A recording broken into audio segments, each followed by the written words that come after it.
Hello friends, તો સ્વાગત છે તમારું અમારી યુટ્યુબ ચેનલ પર। તો આજે આપણે બનાવીશું ફરાળમાં ખવાય એવી સૂકી ભાજી। તો મિત્રો, તમે અમારી ચેનલ પર જો નવા છો તો પ્લીઝ ચેનલને લાઇક, શેર અને સબસ્ક્રાઈબ કરી દેજો। કોઈ પણ ઉપવાસ હોય તો દરેકના ઘરે સૂકી ભાજી બનતી જ હોય છે। તો મેં અહીંયા ડિફરન્ટ ટાઈપની સૂકી ભાજી બનાવી છે, જેની માટે બટેકા લીધા છે, જેને આપણે બોઇલ કરી લેવાના છે। ત્યારબાદ તેનો મસાલો કરી લઈએ। મસાલા માટે મેં લીલા મરચાં લીધા છે, આદું લીધું છે એક ટુકડો, કાળા મરી લીધા છે થોડા, અને થોડાક સિંગદાણા લીધા છે। આ બધી જ વસ્તુને સારી રીતે ગ્રાઇન્ડ કરી લેવાની છે। તો મિત્રો, જોઈ શકો છો આપણા બટેકા રેડી છે સૂકી ભાજી માટે। વઘાર માટે મેં લીધું છે જીરું, આદું, મરચાં અને સિંગદાણાની પેસ્ટ છે, અને છાશ લીધી છે। હવે એક પેનમાં તેલ ગરમ કરી લીધું છે, જેમાં વઘારમાં મેં લીધું છે જીરું,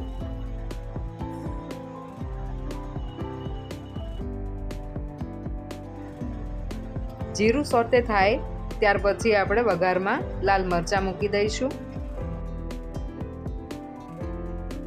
તો મિત્રો, તમે અહીંયા સુધી મારો વિડીયો જોયો છે અને લાઈક નથી કર્યું તો પ્લીઝ લાઈક કરી દેજો, તમારા ફેમિલી મેમ્બર્સને આ વિડીયો શેર કરી દેજો, અને આવનારા નવા વિડીયો માટે સબસ્ક્રાઈબ કરી દેજો, જેથી કરીને તમને મારા આવનારા વિડીયો તુરંત મળી જાય। તો અહીંયા મેં વઘારમાં આદુ મરચાંની પેસ્ટ ઉમેરી દીધી છે, જેને આપણે તેલમાં થોડીવાર માટે ફ્રાય કરી લેવાની છે। બધી જ વસ્તુને તેલમાં આવી રીતે મિક્સ કરી લેવાની છે, અને થોડીવાર માટે તેલમાં આવી રીતે આપણે ફ્રાય કરી લેવાનું છે બધી જ વસ્તુને સરખી રીતે। આવું કરવાથી સૂકી ભાજીનો જે ટેસ્ટ છે એ ખૂબ જ ટેંગી આવશે, અને સ્મેલ પણ બહુ સારી આવશે। તો મિત્રો, તમે આ વિડીયો કયા સિટીથી જોઈ રહ્યા છો તે કમેન્ટમાં લખીને જરૂરથી જણાવજો, અને તમે કેવી રીતે સૂકી ભાજી બનાવો છો તે પણ જરૂરથી લખીને જણાવશો।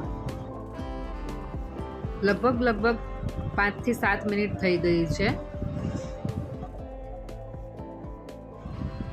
બધી જ વસ્તુ આવી રીતે ફ્રાય થઈ ગયા બાદ હવે આપણે અહીંયા લઈશું છાશ।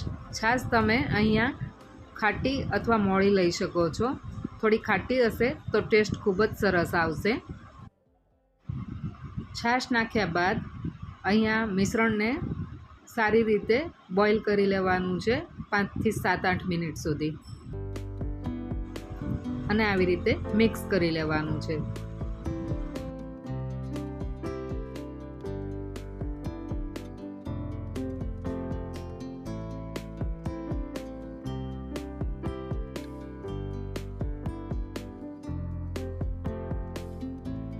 હવે આપણે તેના મસાલા કરી લઈશું। સૌપ્રથમ મેં એડ કર્યું છે ધાણા જીરું પાવડર,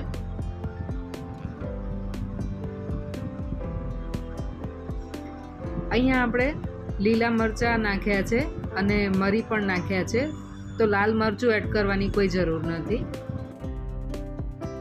સ્વાદ અનુસાર નમક એડ કરી દેવાનું છે, અને ફરીથી મેં થોડી છાશ નાખી છે, અને આવી રીતે 5 થી 7 મિનિટ સુધી કૂક કરી લીધું છે। મિશ્રણ ઉકળે અને થોડું ઘટ્ટ થાય ત્યારબાદ બોઇલ કરેલા બટેકા મેં એડ કરી દીધા છે।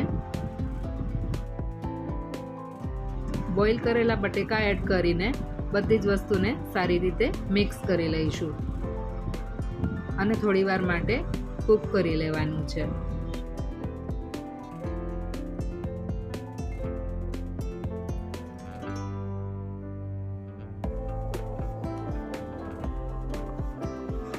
ફરીથી ઢાંકણ ઢાંકી 5 મિનિટ સુધી કૂક કરી લઈશું। સૂકી ભાજીમાં સિંગદાણાનો ભૂકો એડ કર્યો છે, જેનાથી આપણો રસો ઘટ્ટ થઈ ગયો છે। તો જોઈ શકો છો મિત્રો,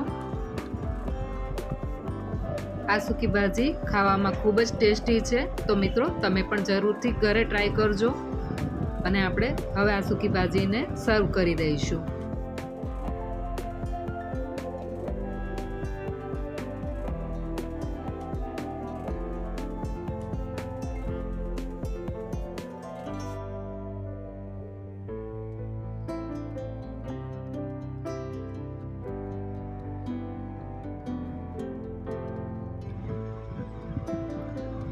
તો તૈયાર છે મિત્રો આપણી છાશવાળી સૂકી ભાજી.